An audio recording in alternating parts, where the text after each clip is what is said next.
Dataficação. Chamo, então, a professora Jasmine Cursi, aqui, da FGV Direito, a professora Patrícia Penha Miranda, da Universidade de Chile, Ivana Feldfever, a professora Ivana Feldfever, de Data Gênero, e a professora Júlia Scamparini, aqui da Casa, da UERJ. Aplausos para todas, né? É uma mesa que a gente tem o privilégio de ouvi-las. Obrigada. Olá, tudo bom? Júlia. Eu não falei antes, deveria ter avisado, mas a gente está gravando as palestras e está sendo transmitido online pelo YouTube. Peço licença, então, para fazer essa transmissão. Tudo bem? Que bom, porque... problema. Boa tarde a todas as pessoas aqui presentes. Muito obrigada, Alejandra, pelo convite para estar aqui, participando desse evento maravilhoso, necessário e inovador em todos os sentidos, até no almoço. Eu fico realmente honrada de estar aqui participando e queria também agradecer ao Cláudio e a toda a equipe que está sendo maravilhosa na assistência e na organização como um todo. Eu vou, então, apresentar, primeiramente, a Yasmin. Boa tarde, Yasmin. A Yasmin Cursi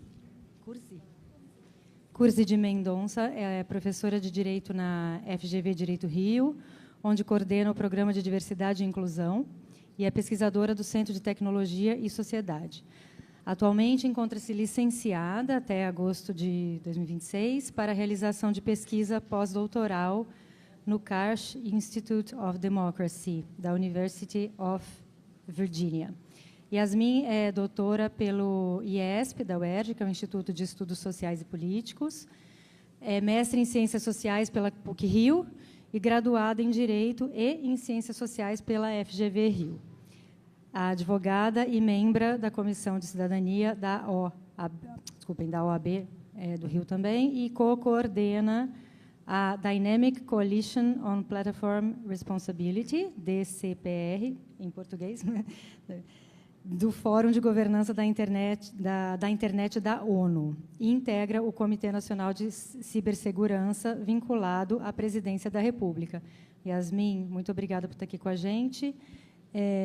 Eu vou também ler o título da sua apresentação, que é Tecnosilenciamento, Violências de Gênero Online e a questão da participação política de mulheres e pessoas de gênero dissidente. Obrigada. Muito obrigada, Júlia. É um prazer estar aqui com vocês. É minha primeira vez aqui no Departamento de Letras da UERJ. É um prazer imenso para mim estar conhecendo aqui. Bem, eu não sei se minha apresentação já está aparecendo, mas é um prazer também estar aqui nessa mesa composta por pesquisadoras que são tão importantes nessa área de inteligência artificial e né, questões de gênero para a tecnologia, pensando criticamente, né, e principalmente a partir dessa perspectiva do Sul global. É uma honra estar aqui com vocês. Obrigada. Então, só para começar aqui, deixa eu tentar ver minhas notas. Está baixo ainda? Eu falo mais alto? Vocês me escutam aí atrás? Tá bom. Pronto. Vamos lá. Bem, passou o slide? Pode voltar para o primeiro, por favor. Obrigada. Então, a gente tem esse termo do tecnosilenciamento, é um termo que eu estou tentando desenvolver na minha tese de doutorado, que foi defendida no IESP da UERJ em 2023. Eu parto do problema principal da participação política de mulheres e de pessoas de gênero dissidente, mas tentando olhar para esse fenômeno de uma forma um pouco mais difusa, olhar qual que é o papel das plataformas de redes sociais na criação, né, na consolidação desse dispositivo de violência que eu estou chamando de tecnosilenciamento. Vou definir um pouquinho o conceito melhor aqui com vocês. E violência de gênero online também é um outro conceito aqui um pouco grande, né? nesse título, mas que também tem sido aí definido cada vez mais por documentos da ONU. A gente tem um projeto de lei também da OEA, da Comissão Interamericana de Mulheres, trazendo esse conceito também, né, de violência de gênero online, às vezes como sinônimo de violência mediada por tecnologias. Eu estou usando violência de gênero online porque é o termo mais comum, né, o que a gente populariza. E muitas vezes vocês vão ver exatamente isso escrito nos próprios documentos da ONU também, né, que é o termo mais comum e, portanto, ele vai ser intercambiável nos próprios documentos. Mas, basicamente, né, a gente tem a participação política de mulheres, especificamente no Brasil, ainda marcada por muita desigualdade. A gente sabe, né, hoje em dia, a gente tem menos de 18% de mulheres, tanto no Senado quanto na Câmara dos Deputados, né, a representação global das mulheres no país é um cenário muito grave. Para mapear essa participação de pessoas LGBTQIA+, a gente tem um cenário ainda mais aterrador, porque a gente não tem esses dados compilados pelo TSE, por exemplo. A gente tem ali autodeclaração de raça e de gênero também, né, no registro das candidaturas. Mas esse dado ainda fica muito ocultado também por causa de todos os estereótipos relacionados à identidade de gênero. As pessoas LGBTQIA+, no Brasil, que ainda são bastante alvo de violência, têm receio, obviamente, de declarar a sua orientação sexual, a sua identidade de gênero, publicamente, por medo de violência, né, em vários partidos, inclusive de esquerda, né, um problema interpartidário, né, não tem distinção entre direita e esquerda aqui. Mas, enfim, a gente tem uma nova forma de violência, que é o que eu estou chamando aqui de violência de gênero online, que agrava um pouco mais esse cenário com o uso principal das redes sociais para a comunicação política. A gente tem aí um papel fundamental das redes sociais para essa difusão de ideias, para a comunicação com bases e audiências, né, de candidatos, as pessoas mesmo, indivíduos, não necessariamente na política, estão presas a essas plataformas, né, principalmente as redes sociais, que a gente conhece aqui, Facebook, Instagram, WhatsApp, para a sua comunicação interpessoal. E essas redes sociais, a gente costuma apelidar e, muitas vezes, se referir a elas como a nova esfera pública, e não é bem isso.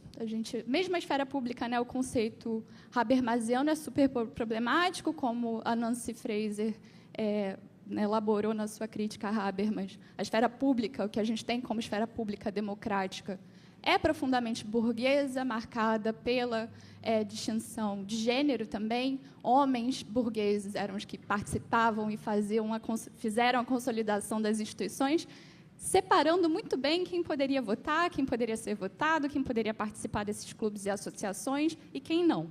Então, mesmo o conceito de esfera pública já é problemático. Quando a gente fala que as plataformas, que as redes sociais são a nova esfera pública digital, é também muito problemático porque, primeiro, não é esfera pública, a gente está falando de plataformas privadas, são atores, empresas de capital aberto, que servem a incentivos do mercado. No fundo... Pode manter o primeiro, não desculpa. Mas, no fundo, essas plataformas elas respondem primariamente, aos interesses dos seus acionistas. Elas não querem servir ao interesse público, como está ali nessas políticas de comunidade, como muitas vezes o Mark Zuckerberg vociferou publicamente, né, que as plataformas são justamente esse espaço e que o objetivo dele era fazer com que as pessoas se comunicassem mais e melhor. E hoje em dia ele está aí anunciando a IA como essa forma de fazer com que as pessoas se comuniquem umas com as outras, né? Na verdade, você vai se comunicar com uma IA. Esse é o último objeto de desejo ali do Zuckerberg agora. Mas, enfim, fazendo esse preâmbulo todo para falar um pouco de onde que eu estou partindo, né? É importante desconstruir um pouco essa imagem das plataformas digitais como nova esfera pública. Não são esfera pública, são privadas e são profundamente orientadas por interesses econômicos. Pode passar agora, por favor. Obrigada, Cláudia.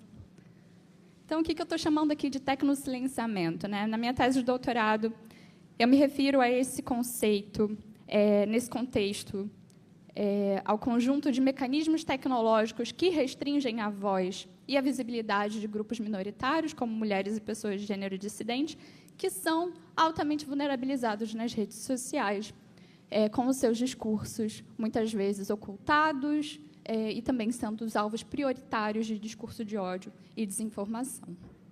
Então, o que eu estou falando aqui trata-se de uma estrutura de exclusão epistêmica, mediada por plataformas digitais, que atua em 3 camadas interligadas. A primeira delas é uma camada discursiva, que é justamente, né, os ataques e os assédios online que esses grupos recebem, como ameaças, né, muitas vezes ataques coordenados e denúncias dos seus conteúdos também, de forma coordenada, que vão apelar principalmente para estereótipos de gênero. Por exemplo, é comum o discurso antigênero, sobre ideologia de gênero, para atacar, para deslegitimar candidatas, mulheres na política, principalmente feministas, ativistas, e isso não só no Brasil, é um fenômeno global. A gente tem visto as direitas organizadas e usando esse discurso antigênero como uma bandeira principal para atacar essas candidaturas, para inviabilizar essas candidaturas e para silenciar essas mulheres e pessoas de gênero dissidente que pautam temas que contrariam esse status quo da dominação masculina. Então, um exemplo disso, por exemplo, é a manipulação do vídeo da Nancy Pelosi lá pela campanha do Trump em 2016. Né? A gente não precisa de IAs muito elaboradas para atacar essas mulheres na política. O que aconteceu lá atrás, a gente não tinha ainda essa difusão das técnicas de deepfake, desaceleraram o vídeo da Nancy Pelosi para fazer parecer que ela estava bêbada, né, para parecer que ela estava alterada e, portanto, começaram a vender isso como um discurso. Né? E, obviamente, a imagem da mulher, principalmente a mulher pública, precisa ser de uma forma mais recatada. É só também lembrar dos ataques que Dilma sofreu durante o momento ali do golpe, da ruptura institucional, em 2016. De 2014 a 2016, Dilma sofreu uma campanha intensa de ódio, atacando a sua imagem como mulher, como uma pessoa de liderança, né, uma figura de liderança, atacando justamente a sua imagem enquanto mulher, né, que ela estava ali naquele espaço, sendo uma líder altiva, falando mais alto, falando um pouco, impondo as suas ordens como presidenta da República, ela era altamente criticada, questionavam a sua sexualidade, principalmente. Então, boatos sobre ela ser lésbica, sobre o marido dela ser um marido de fachada e que ela não tinha relacionamento porque ela tinha muita dificuldade de lidar com outras pessoas. Tudo isso para atacar a imagem dela como mulher. Então, esse é um problema aqui que eu estou usando para ilustrar a camada discursiva desse tecnosilenciamento, que tem a ver ali com os próprios usuários articulando essas imagens, esses estereótipos de gênero para atacar essas candidaturas. Derivado, obviamente, desse dispositivo mais amplo de regulação de gênero, aqui usando o conceito da Judith Butler para falar sobre regulação de papéis sociais. Né? Você quer excluir essas mulheres que não cabem na esfera pública, entre aspas, que não cabem nessas instituições, justamente apelando para os estereótipos de gênero, porque o ideal, na verdade, não era ter uma mulher ali. O ideal é ter um homem, e é isso. Não importa se é a melhor mulher do mundo, se é a pessoa que tem o maior currículo do mundo, o ideal é que fosse um homem. Sempre vão achar algum motivo para criticar e apelar para as características de gênero para que isso aconteça.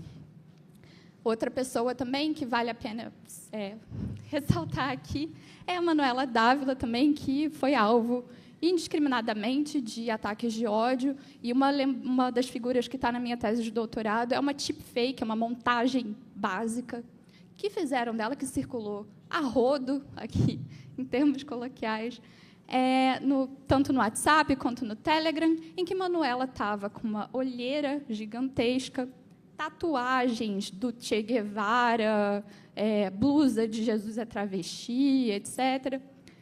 Tudo isso para quê? Né? Justamente não que essas pautas, ou que ter uma tatuagem do Che Guevara seja é algo ruim, né? Mas para justamente ativar, acionar na mentalidade das pessoas, nesse imaginário coletivo, a figura da Manuela como uma pessoa que é promíscua, que não leva a candidatura dela a sério, que não serve para estar na política.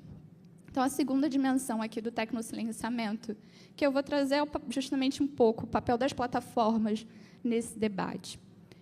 A gente tem a dimensão do engajamento de conteúdo ultrajante. Eu tinha preparado uma apresentação gigantesca, já vi que não vai dar tempo, eu estou aqui, vou tentar improvisar um pouquinho com vocês. Mas pode passar aqui rapidinho, Cláudia, só para mostrar para vocês de onde que eu estou tirando isso. Não, desculpa. É o segundo, passou 2. Esse aqui. Eu estou partindo do modelo MED, né, de moralização, amplificação e difusão, que o psicólogo social William Brad desenvolveu, junto de outros autores também da psicologia social, de Evan Bavel, hoje em dia também a Molly Crockett. Eles estão trabalhando com conteúdos empíricos, com pesquisa empírica, desculpa, com conteúdos de redes sociais, para mostrar na prática como que esses conteúdos morais, que eu estou me referindo aqui com esses exemplos das mulheres na política aqui no Brasil, justamente esses conteúdos são os que engajam mais. Quando você adiciona uma palavra, aqui nesse estudo especificamente, eles estão trazendo, no primeiro gráfico, controle de armas nos Estados Unidos, no segundo, casamento homoafetivo, e no terceiro, mudança climática. O que eles perceberam é que, ao adicionar uma palavra com carregado, vocês que são linguistas, né, que com certeza sabem falar muito mais disso, sabem sobre isso muito mais do que eu, mas uma palavra com conteúdo moral arraigado, eles adicionavam aqui para ver a circulação dessa palavra e perceberam que aumentava em 20% a cada palavra inserida nesse modelo. O que eles estão trazendo, então, com esse MED Model? Pode voltar no slide anterior, Cláudia, desculpa. O que eles estão trazendo aqui? É que esses conteúdos ultrajantes engajam muito mais do que conteúdos sem essa carga moral. E aí eu estou trazendo essa ideia do MED Model, eu trouxe para a minha tese de doutorado, para justamente tratar da questão de gênero em específico. Quando a gente tem esses discursos materializados na sociedade, né, de uma forma muito solidificada na nossa mentalidade, do que significa, o que é um papel de um gênero no grupo, na sociedade, né? Quando a gente tem essa difusão, essa possibilidade de difusão de discursos antigênero sendo mobilizadas ativamente por esses grupos radicais, a gente tem também um adicional, que são as plataformas engajando, dando mais espaço para que esse conteúdo engaje mais. É isso que o MED Model está apresentando, esses discursos são mais amplificados. E por que isso acontece? Porque as plataformas querem reter a atenção dos usuários. De novo, voltando à minha primeira fala aqui na abertura, elas estão querendo, acima de qualquer coisa, lucro. Ganhar, aumentar a sua margem de lucro e responder aos seus acionistas. Elas não têm interesse no bem público. Isso não existe, nunca vai existir. Então, aqui o papel é justamente fazer com que esses conteúdos engajem mais, dar mais palco para que o engajamento aconteça. E qual conteúdo que vai engajar mais? É justamente o conteúdo que é ultrajante, é o conteúdo que é indignatório, é o conteúdo que é inflamatório. Isso já foi percebido também e denunciado, inclusive, né, por diversas pessoas que trabalharam nessas plataformas. A gente teve a Frances Haugen, né, que veio no Brasil há uns 2 anos atrás, né, para falar sobre o Facebook Papers, né, que foi essa denúncia que ela fez ao Facebook, trazendo essa pesquisa. Isso foi uma pesquisa interna que eles fizeram. Quando eles lançaram o sistema de reações, eu não sei quem é muito novinho aqui, possivelmente não se lembra, mas o Facebook antigamente era só curtida, como é o Instagram, por exemplo. E quando eles lançaram essa ferramenta de reações que permitia você colocar carinhas de raiva, de alegria, de qualquer outra coisa, eles perceberam que conteúdos que geravam raiva, que geravam esse emojizinho de raiva, tinham um alcance 5 vezes maior do que conteúdos que tinham só a curtidinha. Então, isso foi uma pesquisa interna que o Facebook fez, que a Frances Haugen botou no Facebook Papers, né, como um dos pontos da sua denúncia. Justamente mostrando que o Facebook tinha ciência e foi silente em relação a essa alteração no comportamento dos usuários, porque ele queria isso mesmo. Ele queria que gerasse ali mais atenção dos usuários na plataforma para vender mais anúncios, né? O objetivo, no final de tudo, é esse. E não só venda de anúncios, né? Eu acho que também é importante falar sobre isso, mas o Facebook, mesmo antes de Donald Trump, as empresas do Vale do Silício sempre tiveram uma conexão muito grande com a indústria de defesa dos Estados Unidos. Então, também servir como uma vitrine para o Estado, de que elas podem ali ser importantes para receber verba de vigilância, de projetos de vigilância da defesa dos Estados Unidos, também é importante para elas. Então, manter a sua relevância, né, como asset, tanto para anunciantes quanto para o governo dos Estados Unidos, porque é capaz, portanto, de capturar dados dos usuários, né, tanto para mapear comportamentos políticos e de consumo, mas também é capaz ali de vender dados e privacidade dos usuários para projetos de segurança do governo. E é isso que a gente está vendo hoje, a olhos nus, com essa aliança cada vez maior das Big Techs com Donald Trump. Mas, de novo, é um projeto muito anterior a ele, essa aliança entre Vale do Silício e indústria da defesa. E, por fim, também o tecnocilenciamento ele teria essa dimensão infraestrutural, que é justamente, né, o design e as políticas das plataformas, que muitas vezes faz com que determinados conteúdos de ativistas que denunciam, por exemplo, violência. Saiu agora um relatório da EFF, né, da Electronic Frontiers Foundation, sobre aborto, e como o Facebook tem sistematicamente silenciado discursos de ativistas sobre aborto, ativamente. Então, a gente tem esse papel também da moderação de conteúdo em si, silenciando esse conteúdo e amplificando o discurso de ódio. E muitas vezes, no direito, quando a gente está falando de regulação, as pessoas falam que qualquer regulação sobre as plataformas vai gerar efeito silenciador, chilling effect, efeitos resfriadores sobre o discurso. Qualquer regulação vai fazer com que as plataformas moderem mais conteúdo, isso vai ser ruim para o discurso, etc., etc., vai ser ruim para a liberdade de expressão, vão censurar mais conteúdo. Mas ninguém fala sobre uma outra faceta do chilling effect, que é justamente quando você tem mais conteúdos de ódio, você tem danos geracionais para as pessoas que querem participar do debate público e não o fazem porque tem medo de ser atacada. Então, eu acho que eu vou encerrar por aqui, Cláudia, porque se eu falar 2 minutos vai passar, com certeza. Mas eu fico aqui aberta a perguntas. Eu usei 2 slides, gente, de 3 slides do que eu tinha 10 aqui. Mas é isso. Obrigada. Estou aqui para responder as perguntas de vocês. Prazer estar aqui. Muito obrigada, Yasmin. Sua fala super importante e esclarecedora, infelizmente. Agora eu vou passar a palavra para a Patrícia Penha Miranda, que é acadêmica e pesquisadora da Faculdade de Comunicação e Imagem da Universidade do Chile. Também é diretora da Fundación Datos Protegidos. Dados? Está em espanhol.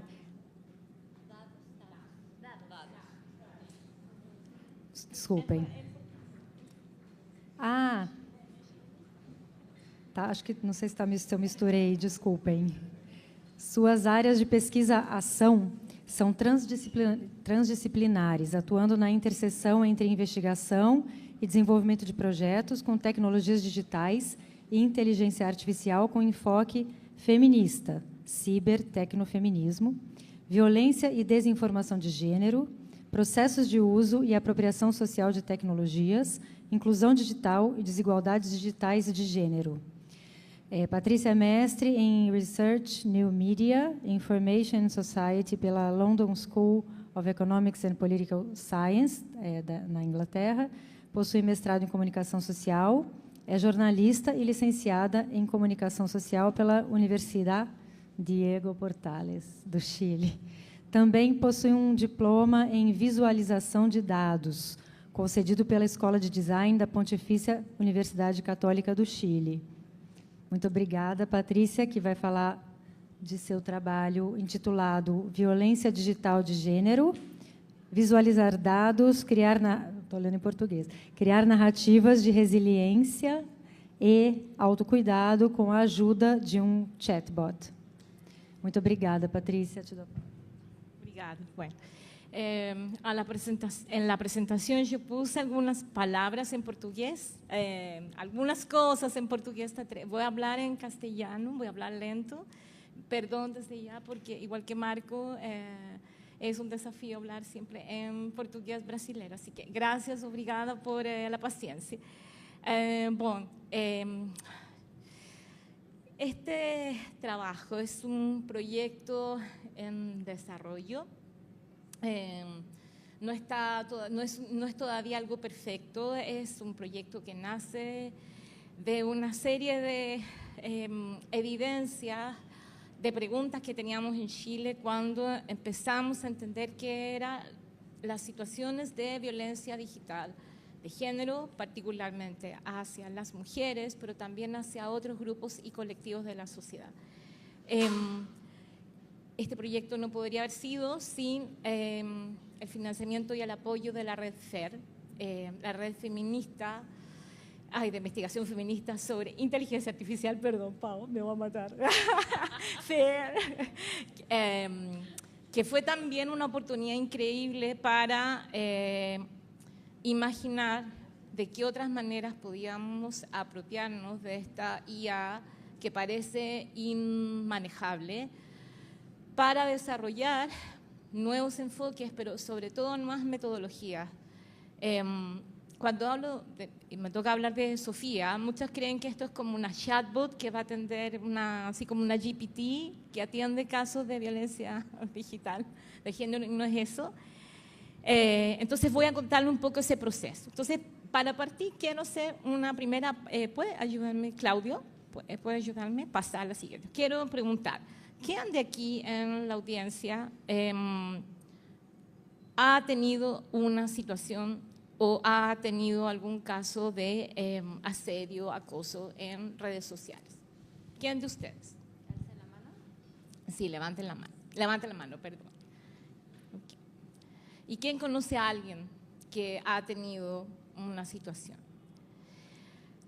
Y olvidé poner una tercera pregunta, es ¿han tratado, han intentado denunciar, reportar en la plataforma esa situación? ¿Y qué pasa? Nada. Es lo que decía Karina, no pasa nada. Entonces, la tercera, el proyecto nace de alguna manera en la idea de decir cómo podríamos generar, cómo podríamos pensar en una herramienta que funcione para no reportar, quiero decir, decir me está pasando esto, me está pasando un acoso, que de alguna manera funcione permanentemente. Y lo digo porque el tema de la violencia digital ocurre en cualquier momento, en cualquier lugar, y uno muchas veces no sabe que eso es una situación de acoso o de violencia digital porque lo naturalizamos, sobre todo el grupo de las mujeres, ¿sí? Y quiero repetir esto muy fuerte. Los discursos hoy día todavía tienden a minimizar lo que es la violencia digital, particularmente hacia las mujeres y hacia los distintos grupos y diversidades, como no es tan terrible, no es tan complicado, porque es virtual, ¿sí? Ocurre online. Entonces, y nuestra mirada es que no, la violencia digital es una violencia real. Y hay una serie de estudios que muestran que, y también de acompañamientos que nos han mostrado cómo finalmente esto tiene impactos, sobre todo emocionales y físicos, ¿sí? O sea, cuando hablamos de violencia digital es un tema de emoción, te afecta tu cuerpo, te afecta tu emoción, y por lo tanto las respuestas que también ha tenido América Latina sobre esto han sido muy distintas. En un país como Chile, que es una sociedad también donde las organizaciones de mujeres poco a poco, en los últimos quizás 20 años, 10 años, han empezado a entender un poco qué significa tener esta presencia, esta realidad de estas situaciones, sobre todo en su uso de plataformas de redes sociales. También han ido diseñando distintas estrategias, pero el punto central siempre va a ser quién me puede ayudar a las 3 de la mañana, a las 4 de la mañana o en un fin de semana cuando no necesariamente tenemos organizaciones o instituciones que estén ahí para apoyar. Entonces, Sofía, de alguna manera, surge de esas conversaciones. Imaginemos, pensemos que tienes un sistema, un recurso que está disponible 24/7, por así decir, para decir esto que estás viviendo es una situación de violencia, de acoso o de asedio, y podrías hacer esto, ¿sí? Por supuesto, en el marco chileno. Siguiente, entonces… Otro punto importante es que en general también se va construyendo una narrativa, sobre todo en los medios, sobre estas violencias y asedios digitales. Y en general es una narrativa periodística que asocia frecuentemente la palabra mujer a víctima. Somos víctimas de esto, o sea, esto nos ocurre, no tenemos cómo enfrentar, contrarrestar. Y muchas veces se ubican en una situación de crímenes cibernéticos, ¿no? Si se fijan, la palabra cibernética o hackeo, por ejemplo, siempre se asocia a una figura masculina como tapada, con una capucha, ¿no? Sí, el hacker es como, sí, ¿no? Como y cibernético es como, es incontrolable. Y también, por supuesto, ubican las noticias sobre estos temas en una mirada de crímenes, ¿no? Crónica roja, decimos en castellano, ¿sí? Aquí tengo algunos titulares de datos, porque ese es un otro tema importante para este proyecto. No es tan fácil hacer datos como, por ejemplo, nos pasa cuando contamos feminicidio o femicidio o cuando contamos casos de violencia. ¿Por qué? En general, la respuesta en América Latina, sobre todo, es hacer encuestas, hacer estudios en un momento dado. Y hacer encuestas y hacer estudios es caro y no necesariamente a veces refleja todo, ¿sí? Entonces también hay un tema de que en este punto central, que es la violencia, tampoco tenemos estadísticas o datos que muchas veces son solicitadas por los legisladores que quieren promover una regulación, etc. Entonces, cuarto punto, entender también, y siguiente Claudio, perdón, entender los tipos de violencia o asedio digital, acoso digital. La siguiente, Claudio, perdón, siguiente. Perdón, eso, gracias. Aquí yo grafiqué en una redita, tipificarla o decir qué es violencia digital, qué es asedio digital, va cambiando en el tiempo, ¿sí? No es algo estático, es muy dinámico. Partimos con situaciones como, por ejemplo, pueden ser expresiones discriminatorias en contra de alguien, puede ser un acoso permanente en contra de un perfil de una mujer o como tenemos ahora otras nuevas formas. Entonces, tampoco es como una foto estática. Y cuando pensamos en, por ejemplo, los casilleros de un cuestionario para que yo les te preguntara qué tipo de violencia digital has vivido, es muy difícil, ¿sí? Es complicado, es un desafío. Siguiente. Entonces, aquí yo puse algunas en español. Siguiente. Siguiente. Siguiente. Eso. Perdón. Hay un esfuerzo, como dijo Yasmín, en el sistema de Naciones Unidas, pero aquí en nuestra región también por ejemplo, el mecanismo de Belém do Pará, la MESESEDI, de entender cómo ocurre, a veces se le dice ciberacoso, ciberviolencia, violencia mediada o facilitada por las tecnologías. Entonces, ha habido también ese esfuerzo de ir entendiendo que el fenómeno es muy global. La siguiente, ahora siguiente. Y siguiente, siguiente, ahí sí.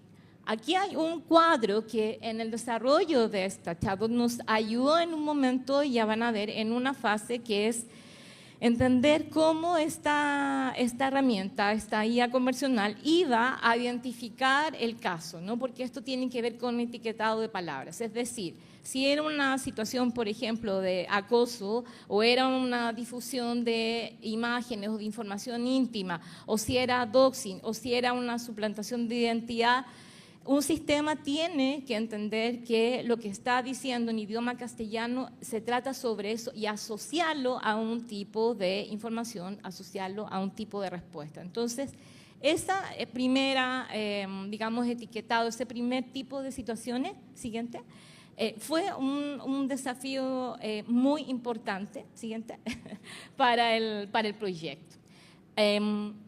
Hay otro tipo de clasificaciones, ¿no? Por ejemplo, ataques masivos, discursos de odio, expresiones discriminatorias, como dije. Pero además, ahora, siguiente, estamos asociando también cada vez más frecuentemente el tema de la desinformación de género. Desinformación de género está también hoy día catalogado como una forma de violencia. Cuando se crea una narrativa falsa acerca de una mujer con visión pública, eso también se está considerando como un tipo de violencia. Y, siguiente, aparece también en específico en nuestros países la violencia política digital contra las mujeres y contra las personas de diversidades, particularmente en su ejercicio. Ese va a ser un foco particular, no solamente ligado a elecciones, pero pueden ser, como decía Yasmín, activistas, defensoras, periodistas, jornalistas, ¿sí? Comunicadoras, y eso tampoco está contado. Siguiente. Entonces, y creo que un desafío muy importante hoy día es a las deepfake, ¿sí? Deepfake como una nueva categoría que surge también de este uso masivo de la misma IA para generar situaciones que tienen que ver con crear perfiles falsos o crear videos, etcétera, de pornografía. Entonces también, cuando quiero decir que es un fenómeno dinámico, es un fenómeno dinámico. Y por lo tanto uno podría decir, es bien complicado tratar de datificar algo que cambia, ¿no? Y eso exige también que cuando tú quieres de alguna manera capturar esa situación y cuantificar algo, también hay un desafío ahí respecto de qué es lo que vamos a contar. Ahora sí, siguiente. Y siguiente, quizás más. Sí, siguiente. Sí. ¿Cuánto? Perdón. Bueno. Se desconectó el cable. Oh, no, es mi culpa. No hay problema, no hay problema. Bueno, a ver si hacemos un ejercicio, si me resulta. ¿Sí? Acho que Ahora vai sí. ligar. Só, se desconectou. Aprendida ahí. Bom, Tá ligando aqui.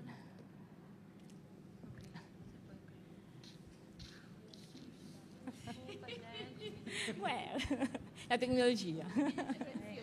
Siempre la tecnología. ¿No? No. Tá ligando. ¿Cómo? ¿Qué cosa? Ah, sí. Tá reiniciando. Que ele pediu Está bien. Bueno, voy contando entonces, Bueno, sigamos. Entonces, ya vimos primero entonces que en nuestros países un desafío importante es entender cómo este fenómeno evoluciona, y también la pregunta, o a veces la idea de cuantificar, y con eso quiero decir datificar la violencia de género digital, cómo contamos los feminicidios. Entonces también va a requerir de alguna manera pensar cómo una herramienta creada con IA nos podría ayudar a esto. Entonces, Sofía, si ustedes buscan en sus teléfonos celulares, es Sofía con F, chat.cl, pueden buscar, pueden ponerlo en sus celulares, en sus móviles, está en castellano. Si alguien quiere interactuar con ella, yo le digo es una chatbot, ¿vale? Eso es lo primero. La intención de ponerle un nombre, decirle en castellano la chatbot, también tiene que ver con crear esa personalidad para esa herramienta de IA conversacional. Entonces, esta solución fue pensada en un doble sentido. Uno, como una oportunidad para pensar cómo podíamos desarrollar una IA conversacional no solo desde la sociedad civil. Olvidé mencionar hace un momento que Sofía nace del trabajo de datos protegidos en conjunto con el Observatorio de Estadísticas de Género en Chile, justamente un trabajo colaborativo también con la universidad, pensando en el problema central, cómo creamos una plataforma que entregue orientación e información sobre este tipo de situaciones, de la manera lo más dinámica posible. Segundo, un sistema que permitiera a una mujer hablar con la chatbot, como cuando ustedes hablan con cualquier asistente virtual, pero de manera también anónima, ¿sí? Una tercera decisión que hubo fue que no fuera un aplicativo, que no fuera una aplicación descargable en el teléfono. Si hacíamos eso, inmediatamente corríamos el riesgo de ser extractivista. ¿Me explico? Generar una aplicación significa entrar en una tienda online de Google, de iOS, ¿no? Etcétera. Entonces, viendo otros casos, porque existen muchas otras guías conversacionales en el mundo, vimos que lo mejor para esta etapa de prototipado era mantenerlo como una chatbot que funcionara en una plataforma web. Entonces, FAIR lo que nos permitió fue un proceso muy distinto al desarrollo de un aplicativo que quizás hubiera estado en manos de una agencia o de una empresa de desarrollo, que fue pasar de una investigación situada, ¿sí? Sofía Chat está pensada para el contexto chileno, por ahora. El día de mañana puede ser más, no sé, aquí las compañeras siempre me dicen, pensemos en una Sofía más grande. Por ahora la estamos probando en Chile, con las características pensado, ¿no? Dialogado, testeado, consultado con muchas distintas organizaciones de mujeres que trabajan en Chile, que por ejemplo venían del activismo por el aborto, que venían del activismo en territorios, que venían del activismo en comunicación y periodismo feminista, etcétera.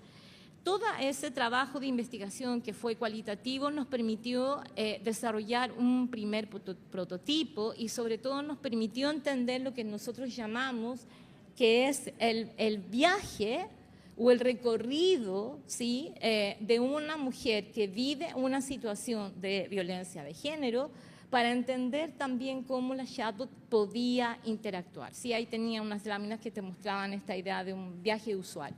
Entonces, si vemos en el desarrollo de la chatbot, va a haber por lo menos 4 disciplinas. Una que es diseño de experiencia. Nosotros le pusimos diseño de experiencia de la situación de violencia de género digital, ¿sí? Que de alguna manera es una metodología, ¿sí?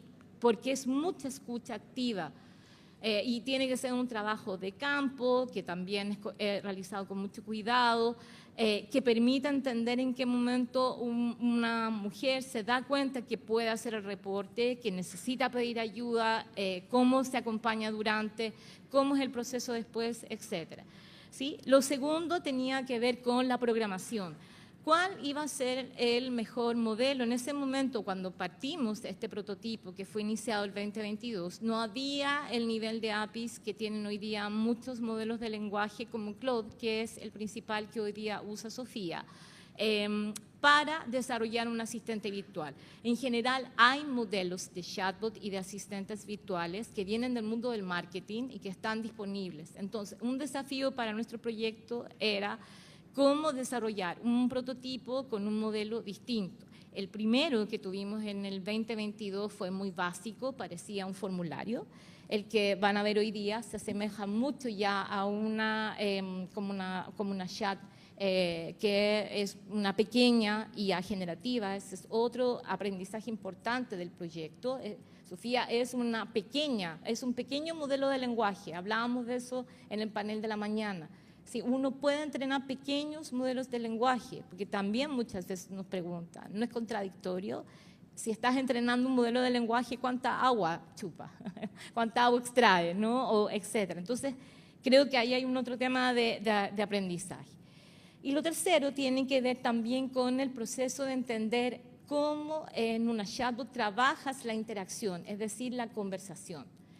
El primer modelo de Sofía fue también un modelo muy de guión, porque se le cargaban unas preguntas y ella entregaba unas respuestas, unas informaciones respecto al contexto chileno. Por ejemplo, en Chile no hay ley de violencia digital. Si vas a la policía, no te van a tomar la denuncia, te van a decir es culpa tuya. Entonces, todo eso también moldeó un área que es fundamental de trabajo que tiene que ver con la gente especialista en literatura, en comunicación, para crear esos diálogos. Hoy día, Sofía puede, entre comillas, desarrollar interacciones mucho más de manera independiente, ¿sí?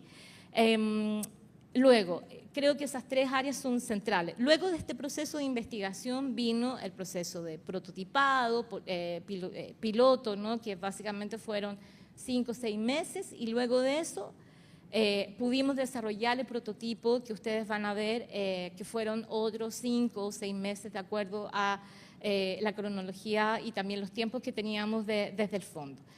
Entonces, si entraron a sofiachat.cl, el que quiera, el que pueda, trate de conversar con ella, decir hola, pueden ponerle cualquier nombre, Carolina, Juana, traten de ponerle un nombre de hombre, a ver qué pasa. El sistema está pensado tiene unas trampas que hemos ido desarrollando, ¿sí?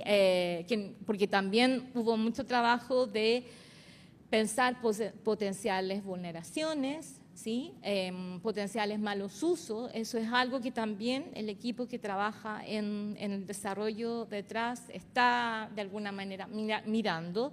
Y un punto central en este modelo de Sofía era que por cada reporte, porque puedo decir, me está ocurriendo, por ejemplo, me pasó una situación de acoso en Instagram, te va a dar un tipo de información. Si le pones otra red social, te va a dar otro tipo de información, ¿sí? Por supuesto, si ustedes le ponen en portugués, quiero después saber esa respuesta, probablemente no identifique las palabras. Un punto importante entonces en este desarrollo fue el módulo de visualización de datos. Por cada reporte completo que se hace en cada caso, el sistema lo que va a hacer es visualizar cuestiones como la plataforma, el tipo de violencia, la recurrencia, ocurrió una vez, ocurrió más de 2 veces, ocurrió en el ámbito privado, ocurrió dentro de los mensajes privados de la plataforma o públicamente. Otra cuestión tiene que ver con identificar el perfil que te acosa o el perfil que te está atacando. Y en este camino hemos identificado o nos han seguido sugiriendo varias otras datos, ¿no? Por ejemplo, no habíamos pensado en la primera etapa de prototipo distinguir a mujeres que, por ejemplo, quisieran hacer la distinción si se consideran una mujer mapuche o una mujer de alguna pertenencia a comunidades indígenas, por ejemplo, ¿sí? Sofía no está pensada para chicas menores de edad, pero tampoco lo dice, y eso es algo que también estamos de alguna manera mejorando y perfeccionando. Y hoy día el módulo de visualización de datos está en mejoramiento porque se usó originalmente Tableau público, ¿no? Y Tableau público tiene, por supuesto, también ciertas limitaciones. Entonces, ese fue otro gran desafío para el proyecto. trabajar con plataformas y con una infraestructura que no fuera, por supuesto, la plataforma comercial, aunque eso sigue siendo un desafío para todos los proyectos feministas.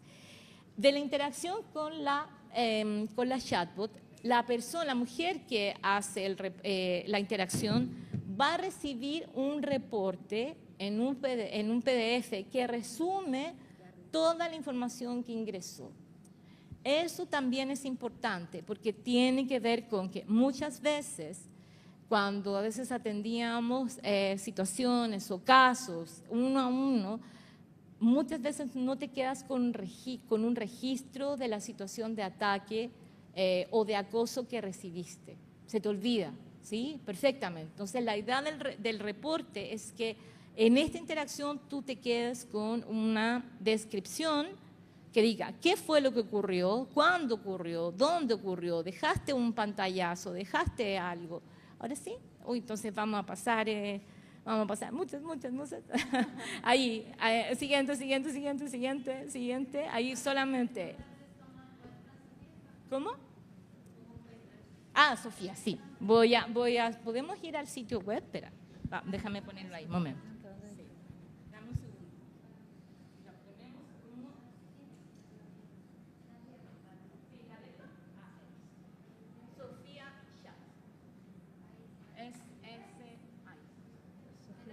Sofía Chat. No le puse la presentación, perdón. Muy cansa. No le puse la presentación. Es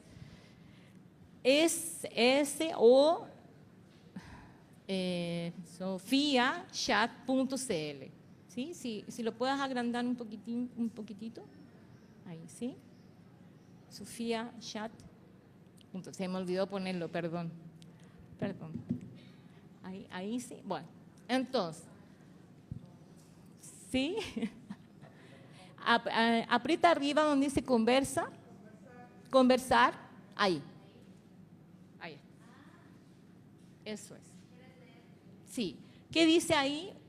Dice, hola, soy Sofía, una chatbot para orientar y recibir reportes sobre situaciones de violencias y acoso digital en plataformas digitales. ¿Cómo te puedo ayudar? Eso es lo que dice. Esa es su primera, digamos, interacción. Como decía, este modelo, esta versión, está siendo mejorada en varios detalles. Por ejemplo, entrega mucha información escrita, larga, sobre qué hacer, tratando de explicar qué puedes hacer, y ya hemos tenido, por ejemplo, el feedback de que tratemos de generar, por ejemplo, otro tipo de respuesta, quizá que sea más visual, con pequeñas cápsulas de video o con información que vaya directamente a las plataformas.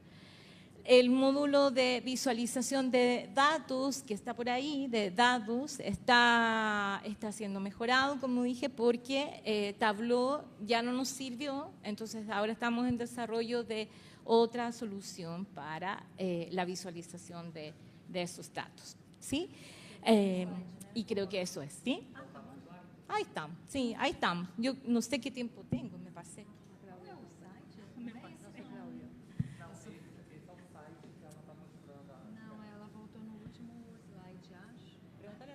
Eso, Claudio, ¿cuánto tiempo tengo? Ya, uno, ya se acabó, ya acabó.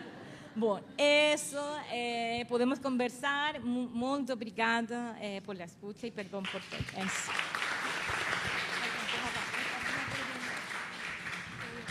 Muito obrigada, Patrícia. Eu acho que eu não achei. É sofiachat.cl.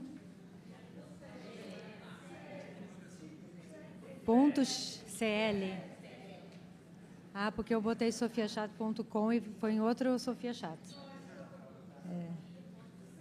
CL. Eu não entendi. Ah, agora sim. Vou esperar ela voltar. Cruz. No enchufes ahí. Ah, ok.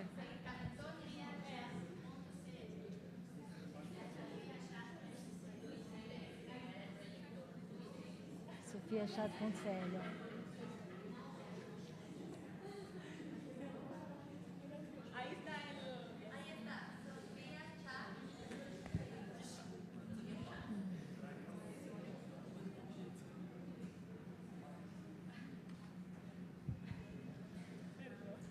Obrigada, Patrícia. Vou passar agora a palavra para Ivana Feldfeber, que é cofundadora e diretora executiva da Data Gênero, onde promove o uso de dados e tecnologias com perspectiva feminista na América Latina. A Ivana lidera o projeto Aimur-AI, ferramenta de IA. Falei certo? Aimur-AI? Aimur-AI, ferramenta de IA para abertura de dados judiciais sobre violência de gênero, reconhecida pela Unesco e premiada no CHI 2025, que é a Conference on Human Factors in Computer System. É isso, né? Ivana integra redes internacionais como a Latin American Feminist AI Research Network e a Gender and Environment Data Alliance, não me lembro, Alliance, além de ministrar palestras e formações em inteligência artificial, gênero e direitos humanos. A gente está com uma mesa maravilhosa, como vocês puderam ver até agora. Obrigada, Ivana. Muchas gracias. ¿Se escucha bien? Sí. Bueno, antes que nada quería agradecerle a la universidad, a Alejandra, a Claudio, que están trabajando hace mucho, mucho tiempo para que esto se pueda realizar. Detrás de estos eventos hay muchas personas que están poniendo muchas horas de su vida para que esto suceda, así que quiero pedir un aplauso para ellos, por favor. Para ellos, ellas y ellas. Voy a comenzar esta presentación presentándome. Mi nombre es Ivana para Brasil, porque si no a veces no se entiende. Voy a intentar hablar despacio. Si algo no se entiende, levantan la mano y me preguntan, por favor. Mi portugués, intento que sea bueno, es mejor con 2 cervezas después, pero ahora no puedo tomar 2 cervezas, así que no va a suceder. La idea de esta presentación es contar sobre el trabajo de Data Gênero, como decía muy bien la pronunciación. Data Gênero es una organización que hemos fundado con varias compañeras justamente buscando la intersección entre datos y género, entre tecnología, información e inteligencia artificial y género, desde una mirada interseccional. ¿Puede pasar a la siguiente? Entonces, Data Gênero es el primer observatorio de datos con perspectiva de género de América Latina. Venimos trabajando hace más de 5 años en esta iniciativa. Somos nuevas igual en el ecosistema de tecnología de Argentina y de América Latina.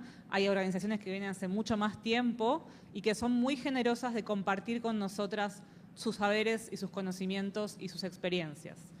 Aplicamos metodologías feministas, interseccionales y decoloniales para generar datos y tecnologías que promuevan la justicia social. Nos parece importante traer lo de la mirada interseccional, y esto lo menciono siempre que puedo, porque antes preguntaban en otro de los paneles sobre el tema de raza, etnia, y sabemos, por lo menos desde mi experiencia, que Argentina es un país profundamente racista, que lo niega, y que dice, aquí somos todos blancos, como yo, pero no es así. Las personas que llegan al poder, las personas que están en la tele, las personas que están en los medios de comunicación son de este color de piel y tienen un privilegio blanco muy grande e invisibilizan a las personas negras, marrones, indígenas en Argentina. Lo que queremos hacer desde una mirada interseccional es poder visibilizar esas diferentes capas de opresión y de desigualdad también en nuestro país y en la región. Pero estamos muy atrasados y atrasadas en Argentina con estos temas y nos parece que es importante siempre visibilizarlo. Fue el 12 de octubre hace unos días y es importante poder pensar que los datos pueden visibilizar algunas de estas desigualdades. No quiere decir que tengamos más datos vaya a mejorar ninguna realidad. Las realidades no se mejoran con más datos. Se mejoran con lucha, con activismo, con universidad que está trabajando para que esto no siga sucediendo. Pero a veces cuando queremos atacar un problema, nos dicen, ¿dónde está la evidencia? ¿Dónde está la información? Dame los números que muestran que estas personas están sufriendo violencia, que hay desigualdades. Y esos datos muchas veces no están porque así como están invisibilizadas muchas personas en la política, en los medios de comunicación y en los espacios de poder, en las empresas, en muchos lugares, así como pasa eso, también está sucediendo que no están en los datos, no están siendo contadas esas personas como se debe, sus realidades no están siendo reflejadas. Muchas veces esas personas también no quieren ser contadas, no quieren ser parte de los números oficiales por miedo a ser perseguidas, por miedos reales a ser perseguidas, pero en muchos otros casos es simplemente olvido y desidia estatal. Entonces queremos traer estas conversaciones de los datos, de la inclusión y de la integración real al mundo de la tecnología también. Siguiente, próxima, puede ser. Venimos trabajando en 3 áreas de trabajo, valga la redundancia: IA y sociedad, datos con perspectiva de género y fortalecimiento de capacidades. Hoy me llamaron para hablar de inteligencia artificial, pero voy a hablar un poco de todo, porque se puede. Próxima. Y la otra también, porque ya eso. Venimos trabajando en particular recolectando información sobre cuántas mujeres y personas LGBTIQ+ llegan o no a cargos de poder político.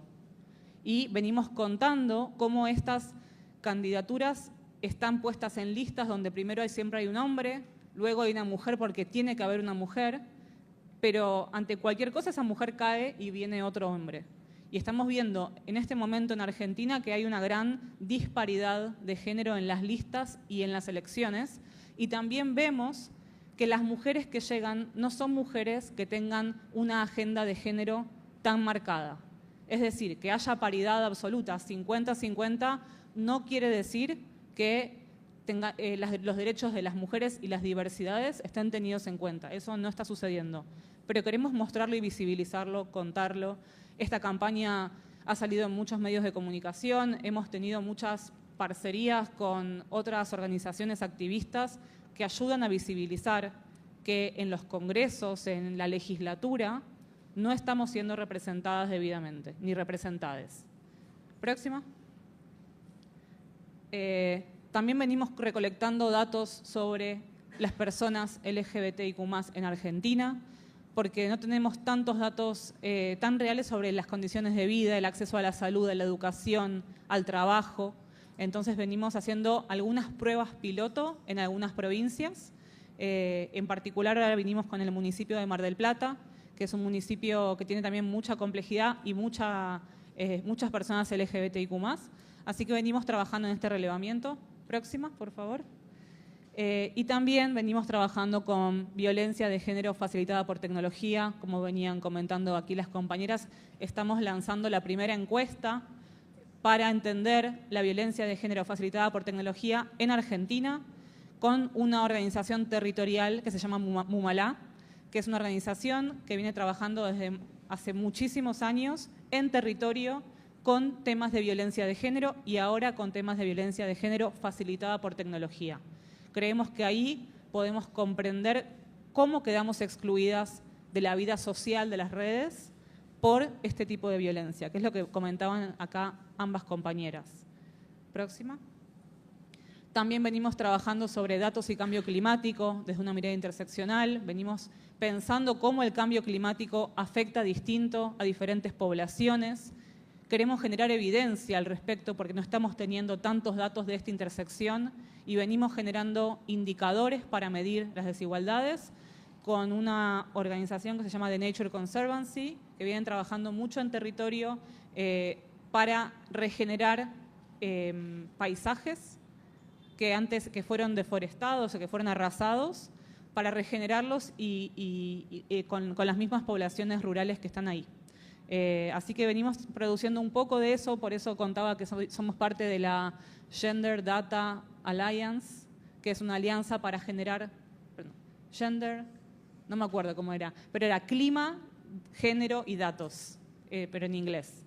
Y esa alianza global busca poner este tema sobre la mesa de cómo el cambio climático está afectando distinto a diferentes personas. No es lo mismo yo, que tal vez vivo en una ciudad, que vivo en un piso alto, que alguien que vive en una casa que está al lado de un río, que si crece se la lleva por completo, y que no tiene los recursos económicos para luego sobreponerse ante esas pérdidas también. Entonces, desde estos lugares es que estamos buscando más información. Sabemos que en Brasil hay mucho trabajo hecho y venimos trabajando con países de América Latina que tal vez no lo tienen tan en agenda. Sabiendo que en Argentina en particular la agenda de género y cambio climático no es del agrado del presidente Milei, entonces venimos trabajando medio por debajo del radar del gobierno, no queremos que ellos se enteren que hacemos todo esto porque nos pueden hacer la vida muy difícil. Entonces venimos trabajando sin tocar esos espacios más nacionales, venimos trabajando con diferentes provincias, en espacios subnacionales para no alertar a este señor que es... Bueno, seguimos. Y venimos también dictando capacitaciones, después de eso lo pueden leer en nuestro sitio web datagénero.org. Y pasamos a la siguiente. Una más. Pero lo que vine a hablar hoy es de inteligencia artificial para recolectar datos sobre violencia de género en América Latina. Si me preguntan, yo no soy fanática de la inteligencia artificial, estoy cansada de la inteligencia artificial, quiero más humanidad y más vínculos reales, pero hoy en día la inteligencia artificial es como el caballo de Troya, no sé si conocen como el término de Trojan Horse, para ingresar a decir otras cosas. La IA nos está permitiendo que yo tenga un micrófono en este momento para hablar de otros temas, como es cambio climático, como es racismo, como es género, como es un montón de otros temas que me parecen importantes. Pero todo tiene que tener algo de inteligencia artificial hoy en día. Entonces, nosotros veníamos hablando mucho sobre los daños, los riesgos de la inteligencia artificial, lo que nos preocupa, y lo seguimos haciendo.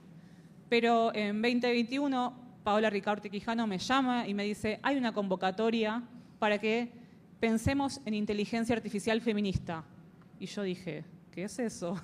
Y me dijo, preséntense con algún proyecto, y ahí nos juntamos con Clarisa, con Yasmín, con Marianela, con varias mujeres académicas activistas, a pensar en un proyecto sobre cómo recolectar datos de violencia de género. Porque sabemos que la violencia de género tiene muchas formas, es muy difícil y dinámica de medir, como decía Patti, es muy difícil. Y si la pensamos como un iceberg, la punta que podemos ver son los femicidios y los transfemicidios, porque hay mucha información de activistas y son los que salen en las noticias también. Todo el resto de la violencia de género es muy difícil que sea pública.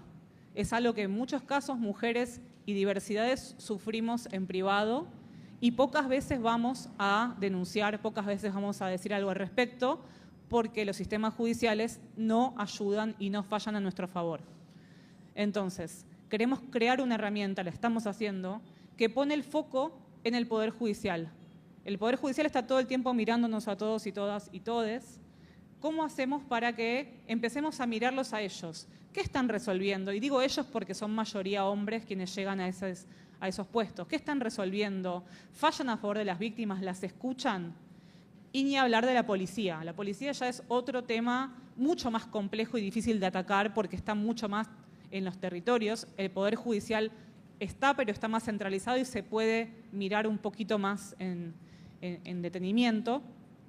Entonces, queremos una herramienta que nos permita recolectar información sobre qué están resolviendo, qué están decidiendo jueces y juezas en casos de violencia de género. ¿Por qué? Porque creemos que hay muchos discursos de desinformación diciendo la violencia de género no existe, son todas unas exageradas, dejen de inventar. Estamos todo el tiempo las mujeres inventando violencia que no existe. Ese es el discurso de hoy en día en Argentina, pero en muchos países del mundo, no solamente de América Latina. En ese sentido, creemos que tener más información nos ayuda a actuar también, a despertarnos un poco más de este sueño en el que estamos constantemente, de donde estamos mirando una pantalla atrás de la otra y no podemos activar nada. En Argentina matan a una mujer o a una persona trans cada 30 horas y ahora en estos últimos 5 días hubo 8 femicidios. Y antes de eso hubo denuncias que nunca fueron escuchadas, hubo causas judiciales que no llegaron a ningún lado. Entonces, queremos poner el foco en todo esto que no está funcionando. Esta herramienta de IA no busca que haya más confianza en el Poder Judicial, porque yo no confío en el Poder Judicial, sino que buscamos mostrarlo. mostrar lo que está pasando, a ver si algo de eso puede cambiar, con un poco más de mirada de la población sobre estas personas que se creen que pueden hacer cualquier cosa y no va a haber ninguna consecuencia. Siguiente. Aimurai, que está muy bien como lo dijiste, es una herramienta, quiere decir cosecha en quechua, porque lo que buscamos es cosechar información. Es una herramienta que anonimiza y estructura bases de datos a partir de documentos judiciales en muchos países, en este momento en Costa Rica, en Chile y en Argentina.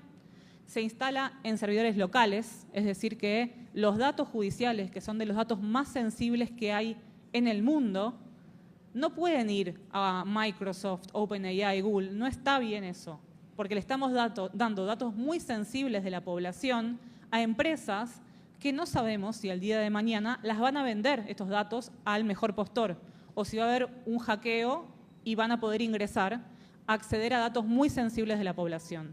Y si esos datos se filtran, Internet no olvida. Y si eso queda en Internet para siempre, le podemos arruinar la vida a muchas víctimas, a sus familias, pueden no conseguir más trabajo, no pueden no conseguir más estudios por estos problemas. Entonces, cuando hablamos de datos e inteligencia artificial, hay que pensar muy bien en cómo los protegemos. Y cuando hablamos de datos de víctimas de violencia de género y de otros tipos también, porque esta herramienta también funciona con datos sobre abuso sexual infantil, trabaja sobre un montón de otras temáticas muy violentas y muy dolorosas. Entonces es importante que podamos proteger la privacidad de las personas y cuando pensamos en inteligencia artificial feminista, pensemos en dónde van esos datos. Y pensar en soluciones locales para nosotras fue una gran solución porque en vez de tener un data center o un rack de servidores, tenemos una IA muy pequeña, de muy bajo costo, instalada en más de 200 oficinas de los poderes judiciales. Entonces, cada oficina tiene su Aimurai corriendo localmente. Las personas le dan la información a la IA la procesa y nos devuelve una base de datos y un documento anonimizado, es decir, sin ningún tipo de información sensible. Ese documento anonimizado se lo pueden enviar a cualquier persona que quiera acceder al texto de la sentencia, se lo pueden enviar a ChatGPT si quieren, yo no lo recomiendo, pero lo pueden hacer sin poner en riesgo a las personas. Próxima. Otra más. ¿Y qué hace este desarrollo feminista? Buscamos visibilizar desigualdades a través de los datos. Lo desarrollamos con usuarios que lo están utilizando diariamente, es decir, que los usuarios son parte del desarrollo de esta herramienta. Producimos bases de datos accesibles para investigación, política pública y capacitación, y estamos agregando lo de accesible porque venimos trabajando con una fundación que hace que esta herramienta pueda ser utilizada por personas con baja visión o personas ciegas, que no sé si está bien, se entiende, ¿no? Quedó herramienta loca, pero es herramienta local, open source, gratuita, libre, para utilizar en cualquier ámbito. Entonces, dijimos local, open source me parece que es algo que es muy importante remarcar. Todo el código está abierto, todos los modelos que utilizamos están abiertos. Es lo que decía un poco Marcos antes.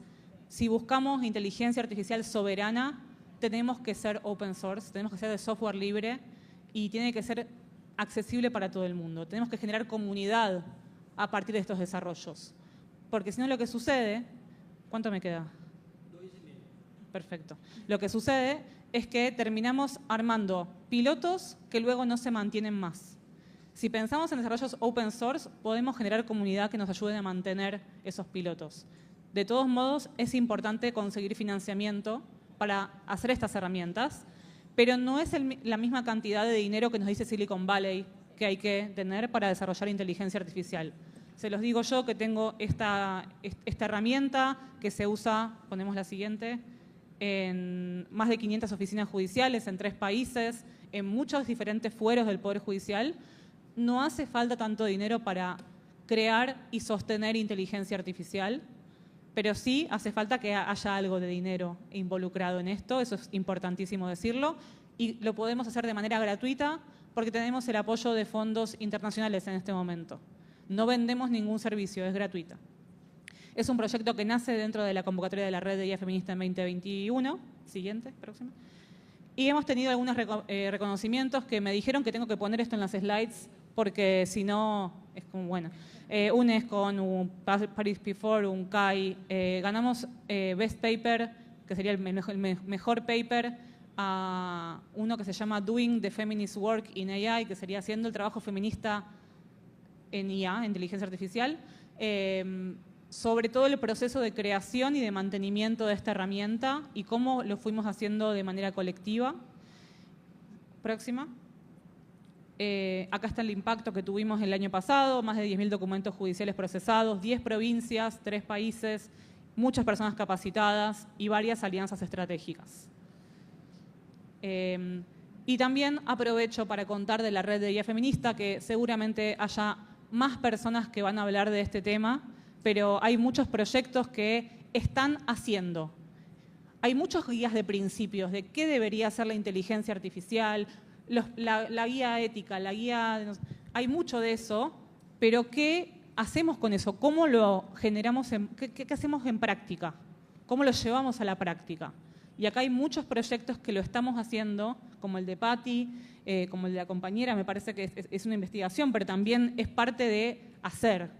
Entonces, la invitación es que seamos muchas más haciendo herramientas y compartiendo y nutriendo las herramientas que ya existen para que generemos un ecosistema de redes de IA distintas a la lógica de Silicon Valley, donde podamos poner en duda el poder que ellos tienen y generar otros poderes y otras monedas de cambio en nuestras comunidades. Gracias.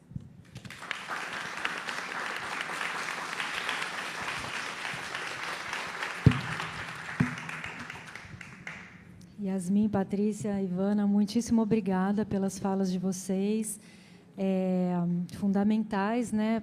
Apresentando esses projetos, esse trabalho das três, nessa coleta de dados, nessas coletas de dados fundamentais para o trabalho futuro, para a luta contemporânea, nesses lugares, né, de violência de gênero que afetam tanto o Brasil também, né, o judiciário, que no Brasil é tão machista, então uma ferramenta como a Murai é uma coisa impressionantemente fundamental.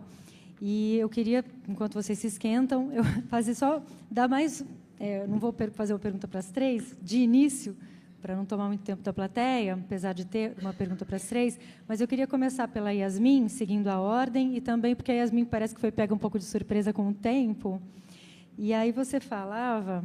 Deixa eu só pegar os óculos, senão... né, dos silenciamentos que ocorrem em 3 esferas, né, a discursiva, a algorítmica e a infraestrutural. E acho que aí faltou um pouquinho de tempo para você esclarecer um pouco mais. Você poderia falar só um pouquinho mais nesse sentido? E também queria saber dessa sua participação, né,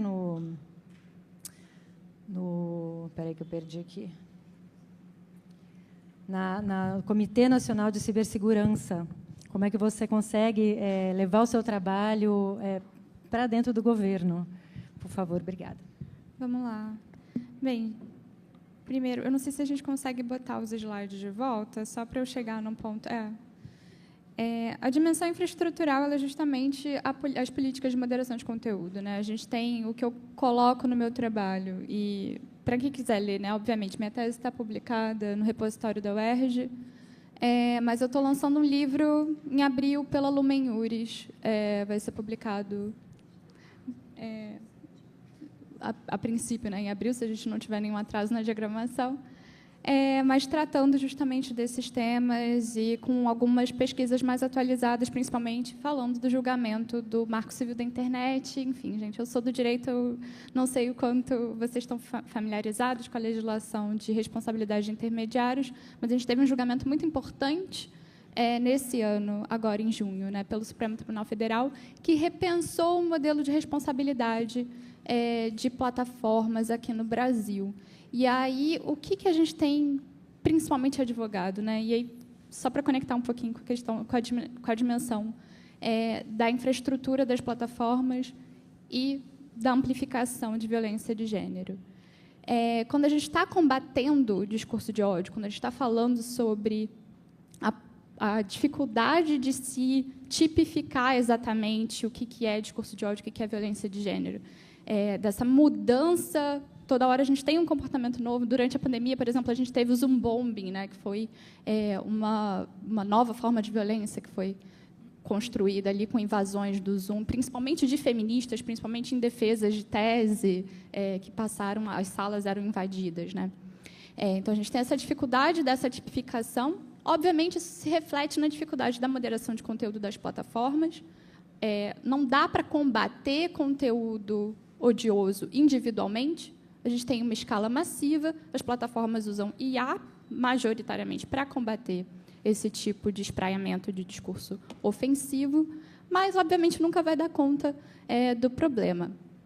Qual que é o pulo do gato, o que eu estou tentando trazer no meu trabalho, como no meu livro especificamente, né, como ponto principal que a gente deveria olhar um pouco mais? A camada da recomendação de conteúdo. Para mim, é esse ponto que precisa ser melhor regulado. E o Supremo Tribunal Federal, na decisão que reviu o regime de responsabilidade do Marco Civil da Internet, está falando especificamente sobre violência de gênero online como um risco sistêmico. O que significa isso, né, de risco sistêmico? Isso é uma terminologia que vem da legislação da União Europeia, da Lei de Serviços Digitais da União Europeia, para falar sobre desinformação, sobre outros riscos que podem, terrorismo, por exemplo, conteúdo de abuso sexual infantil, conteúdos que são bastante ofensivos e que têm um alto risco para a integridade das instituições como um todo ou para a dignidade humana.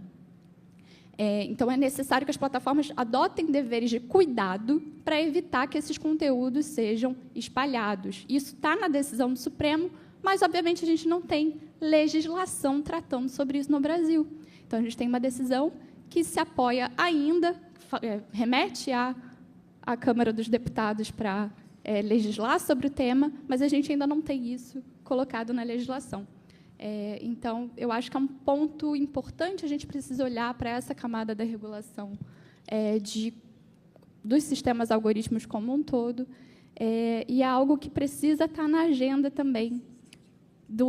A gente tem a ANPD, foi bastante chamada, hoje a Agência Nacional de Proteção de Dados, foi chamada pelo Supremo para também olhar para esses riscos sistêmicos, mas a gente precisa ter uma atuação coordenada das outras autoridades. O Comitê Nacional de Cibersegurança, ele é um comitê vinculado à Presidência da República. Ele foi encarregado de estabelecer a política nacional de cibersegurança do Brasil, e a perspectiva de gênero precisa entrar nesse documento de uma forma transversal. É algo que é importante de citar na agenda do comitê. Mas a ideia ainda é que a gente, em breve, possa vir a ter uma agência reguladora de cibersegurança também. Mas é isso, desculpa. Acho que passei um pouco mais do tempo. Não foi você. Espero ter. Estamos com um pequeno atraso. Muito obrigada, Yasmin. Espero ter A gente tem respondido. tempo para mais uma perguntinha, se alguém tiver uma pergunta rapidamente formulável, e depois convido todos para o coffee break para continuar a conversa com elas três. Quem levantou a mão primeiro? Acho que foi você. Eu vi você, mas... Podemos fazer duas. Desculpa.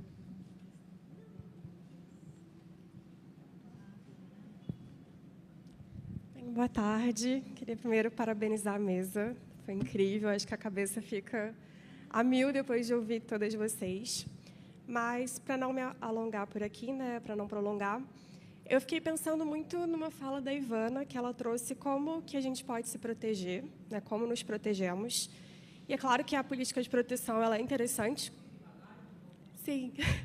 A questão da proteção é interessante quando a gente fala de mulheres, mas eu fico pensando que isso não é suficiente. Então, minha provocação seria como que a gente ataca, né, no sentido mais concreto da palavra mesmo, né? Essa ideia quando a gente vai pela perspectiva do direito, a gente tem a lei de violência, né, de gênero em relação à política, a gente tem toda uma discussão sobre os crimes cibernéticos, mas eu fico pensando que assim a perspectiva da denúncia ela não é suficiente, como vocês já trouxeram, tanto nas delegacias, na polícia, como também online. Então, eu fico pensando o que mais que a gente pode fazer pensando nesse ataque, né? Não só na defesa. Obrigada. ¿Traduzco? Espera, quédate acá porque hablaste mucho. ¿Qué fue lo primero que dijiste? ¿Qué fue lo primero que você disse? O que fazer, né, com os dados? Ah, sí. ¿Cómo es tu nombre? Marcelo. Marcel habló sobre no solo la idea de protección de la mujer, sino también cómo se ataca la violencia. Não só pensando na perspectiva da denúncia, mas de fato numa ação prática. No solo la denuncia, pero también de una acción práctica. Para falar muito sinteticamente, porque ela falou muito melhor. Mas ficou mais ou menos claro? Para todos? Para sí? todas? Para para todas? Sí. Fique à vontade. Es una importante pregunta, porque por eso el concepto es ¿para qué queremos contar? ¿No? O sea, ¿qué es lo que, como decía Ivana? Es la idea de cuantificar tiene que ver con otro trabajo fundamental, que es esto tiene que ponerse a disposición, o tiene que estar en manos también de las organizaciones, de las colectivas que están trabajando en hacer incidencia, ¿sí? Hay incidencia, puede ser en leyes, en marcos regulatorios, pero también sabemos que en nuestros países pueden haber leyes y eso no significa que va a cambiar algo, ¿sí? O sea, por lo menos vengo de Chile y sé que eso no pasa. Hay muchas leyes, entonces tampoco es incidencia. Creo que tienen que empezar a pensar hacia el trabajo de las propias redes. Son estrategias de resistencia, son estrategias de autocuidado. La violencia digital de género, en el caso de Sofía, no es que Sofía vaya a resolver el problema. Es una herramienta que tiene que estar acompañada con una comunidad. El siguiente paso en Sofía es cómo eso es apropiado por distintas redes para armar una comunidad de escucha. Me pasó esto, de acompañamiento, de mediación. Hay toda una serie de otras situaciones. Mostrarle, denunciarla, como decía Ivana, podría ayudar quizás a cambiar algo en nuestros sistemas de justicia. En el caso chileno también es un tema de trabajar con jueces, trabajar con fiscalía, si es que hay una denuncia, pero eso va a ser muy largo. Y creo que hoy día el punto central es cómo hacemos que este concepto de como que nos silencian o que esto busca silenciarnos no significa irnos de Internet, ¿sí? Sabemos que estas plataformas juegan en nuestro favor y creo que ahí hay un punto de resistencia y de crear narrativas, como decía también Ivana, no hay otras alternativas de resistir a partir de las narrativas. ¿Qué significó esto para tu organización? Entonces, hay todavía unas estrategias para construir en conjunto, ¿sí? Llega así. Y sumo una palabra más que es pedagogías críticas y poder enseñar y encontrarnos con otros para crear algo distinto. Entonces, yo esto lo pasé muy rápido, fue una de las slides que pasé muy rápido, que es la de generar encuentros educativos pedagógicos para tratar estos temas. Y en particular en el proyecto de silencios digitales que mostré, ahora viene la parte de acompañar a las mujeres y personas LGBTIQ+, en su protección digital, en sus cuidados digitales y en cómo, entiendo que sigue siendo medio pasivo, no está atacando, como decías, pero de ahí también surge, y las calles siguen siendo un espacio de disputa. En Ecuador en este momento no está Cruzcay acá, pero están en un momento de confrontación muy fuerte, donde está muriendo gente, donde se están reprimiendo, y eso está pasando en todos los países de América Latina en este momento. Las calles son el espacio de disputa. Que no nos hagan el cuento de que es la inteligencia artificial, no es por ahí. Entonces no perdamos de vista lo real, lo tangible, las calles, porque es ahí también donde está la confrontación y es donde podemos seguir luchando por nuestros derechos. Eso.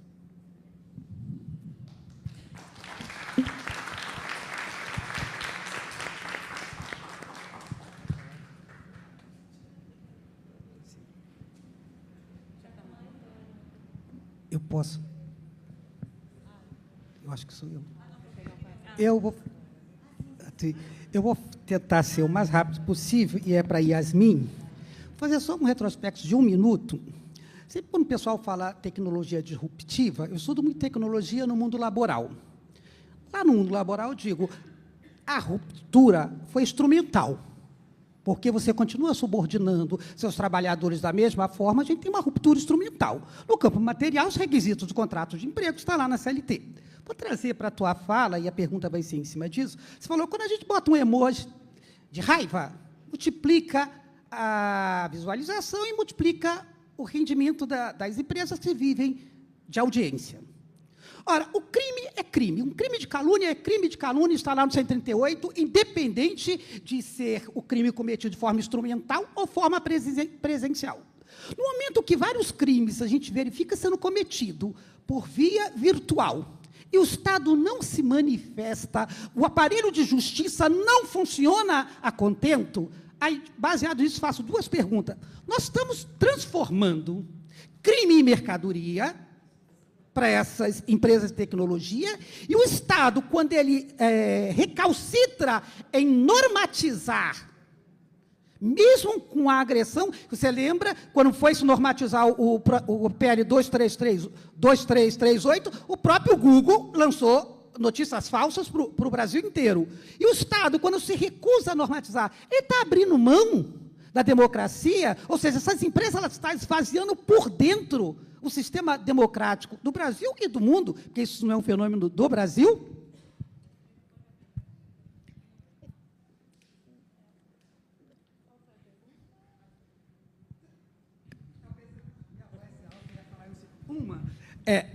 Primeira, as plataformas estão transformando o crime em mercadoria, e o Estado, quando não normatiza isto, o Estado está permitindo que essas big techs elas esvaziem a democracia por dentro, ou seja, a gente passa a ter uma democracia só formal, porque todas as regras agora são estabelecidas pelas big techs.